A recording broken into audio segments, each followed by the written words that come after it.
విద్యకు అందిన ప్రాధాన్యం ఇస్తుందని బీసీ పొలిటికల్ జేఏసీ మదనాపూర్ మండల అధ్యక్షుడు మహేందర్ నాయుడు అన్నారు. మంగళవారం మదనాపూర్ మండల కేంద్రంలోని కేజీబీవీ పాఠశాలను సందర్శించి ప్రత్యేక అధికారి రేణుక సమక్షంలో వంటగది, వసతి ఏర్పాట్లను పరిశీలించారు. అనంతరం ఆయన మాట్లాడుతూ BC political JAC state chairman Rachala Yugandhar Goud ఆదేశాల మేరకు నేడు పరిశీలనకు వచ్చామన్నారు. మెనూ ప్రకారం భోజనం పెడుతున్నట్లు విద్యార్థులు చెప్పడం సంతోషకరమన్నారు. ప్రభుత్వం విద్యార్థుల శ్రేయస్సును దృష్టిలో ఉంచుకొని ఈ మధ్యనే మెస్ కాస్మెటిక్ ఛార్జీలు 40% పెంచిందన్నారు.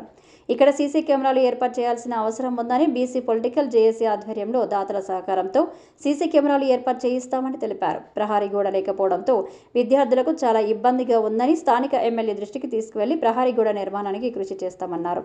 విద్యార్థులకు మంచి భోజనం, వసతి కల్పిస్తున్న సిబ్బందిని అభినందించారు.